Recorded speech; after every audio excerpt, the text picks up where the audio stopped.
नमस्कार। निशुल्क ज्योतिष परामर्श केंद्र में आप सबका स्वागत है। जैसे कि हम आपको बताना चाहते हैं कि यदि आप ज्योतिष को प्रारंभिक रूप से समझना चाहते हैं तो हमारा एक दूसरा चैनल है फ्री एस्ट्रोलॉजी क्लासेस। उसमें 30 वीडियो हैं 30 दिन की। आप उस चैनल पर जाकर 1 से 30 तक सभी वीडियो देख लीजिए। हमें उम्मीद है कि आपको इतना तो ग्रहों के बारे में समझ में आ जाएगा कि आप स्वयं अपनी कुंडली का अध्ययन कर सकते हैं।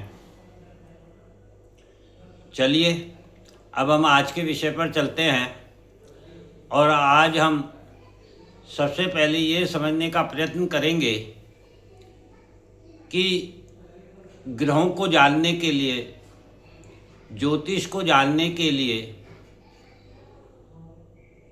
जो हमारे इतिहास, वेद, पुराण, शास्त्र बताते हैं, जो वैज्ञानिकों की खोज बताती है कि इस ब्रह्मांड की जो रचना हुई है वह किस प्रकार से हुई है, तो उसी का एक छोटा सा स्वरूप आज हम जानने का प्रयत्न करेंगे। क्योंकि इसी से जुड़ता हुआ जब हम आगे चलेंगे तो हम देखेंगे कि ग्रहों को किस प्रकार से हम अपने लिए उपयोगी बना सकते हैं और वह ग्रह किस प्रकार से अपना कार्य करते हैं। इसलिए आज हम यहाँ से प्रारंभ कर रहे हैं कि ब्रह्मांड का निर्माण किस प्रकार से हुआ है। तो ब्रह्मांड से पूर्व, जिसे हम ब्रह्मांड कहते हैं, इससे पूर्व ऐसा माना जाता है कि एक ब्लैक होल था, अर्थात चारों ओर केवल मात्र अंधेरा था। फिर ऐसी मान्यता है कि ब्लैक होल में स्पंदन से ब्रह्मा जी की उत्पत्ति हुई, जबकि दुर्गा सप्तशती से ज्ञात होता है कि भगवान विष्णु की नाभि से ब्रह्मा जी की उत्पत्ति हुई है।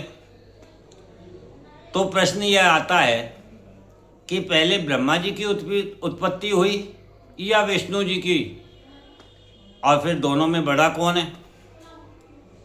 इस पर एक ज्योति प्रकट हुई जिसके दोनों छोर, अर्थात ज्योति के जो किनारे थे प्रारंभ से अंत तक के, वह अदृश्य थे। अतः भगवान विष्णु और वहाँ एक भविष्यवाणी हुई कि जो भी इस ज्योति का छोर ढूंढ पाएगा वही बड़ा है। तो भगवान विष्णु उस ज्योति का निम्न छोर ढूंढने गए और ब्रह्मा जी उस ज्योति के ऊपरी छोर की ओर गए। लेकिन उस ज्योति का ना तो आदि था, अर्थात प्रारंभ था, और ना ही अंत था। वह ज्योति अनंत थी। भगवान विष्णु ने काफ़ी लंबी यात्रा करने के बाद पुनः लौटकर बताया कि मैं इसके प्रारंभ को नहीं ढूंढ पाया। लेकिन ब्रह्मा जी ने पुनः लौटकर बताया कि मैंने ज्योति का अंत पा लिया है। तब शिवजी प्रकट हुए और उन्होंने बताया कि ब्रह्मा जी झूठ बोल रहे हैं, वह इसका अंत नहीं ढूंढ पाए हैं। क्यों? क्योंकि ये ज्योति अनंत है, जिसका ना कोई आदि है और ना ही कोई अंत है। तभी ब्रह्मांड में ओम शब्द का नाद हुआ, यानी गूंज हुई, और उस गूंज के द्वारा एक कमल प्रकट हुआ जिसमें बीज था, जिस पर ब्रह्मा जी विराजित हुए। इस प्रकार त्रिदेवों की उत्पत्ति की मान्यता है, ऐसा हमारा इतिहास बताता है। ब्रह्मा जी के द्वारा ओम शब्द का उच्चारण करने पर एक ज्योति पुंज प्रकट हुआ, जिससे चारों तरफ प्रकाश फैल गया। ओम शब्द का महत्व इसीलिए है आज हमारे जीवन में, क्योंकि यह अंधेरे से उजाले की ओर हमें लेकर जाता है। यह प्रकाश ही देवी स्वरूप है, जो जन्म, पालन और मृत्यु अर्थात सृजन, पालन, पोषण एवं विनाश,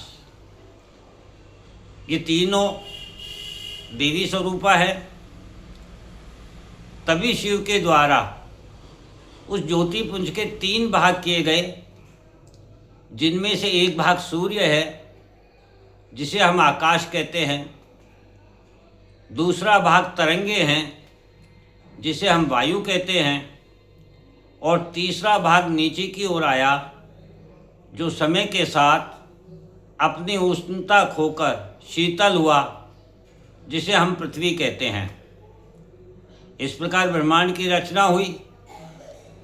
फिर ब्रह्मा जी को सृष्टि की रचना का विस्तार करने का विचार आया और उन्होंने अपने मन से एक प्रतिमा प्रकट की, जिसे हम मानस पुत्र के नाम से जानते हैं। इस प्रकार से एक मानस पुत्र का जन्म हुआ।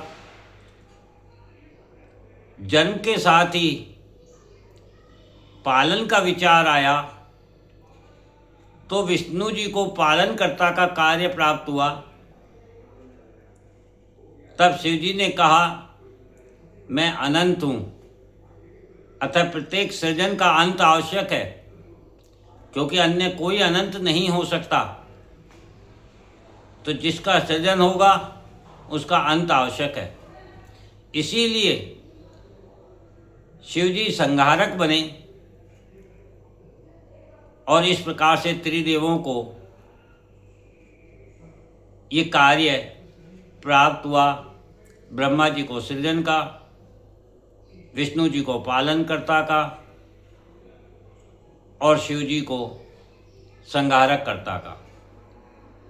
इस प्रकार से इस ब्रह्मांड की उत्पत्ति का इतिहास हमें प्राप्त होता है, जिसको मैंने आज आपके साथ साझा किया।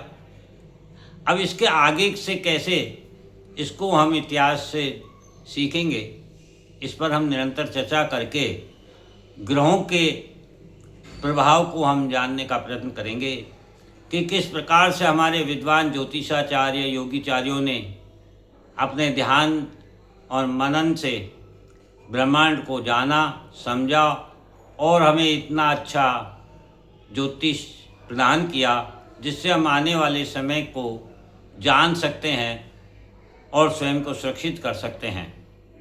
इसीलिए हमने ये चैप्टर शुरू किया है। जय हिंद, जय भारत।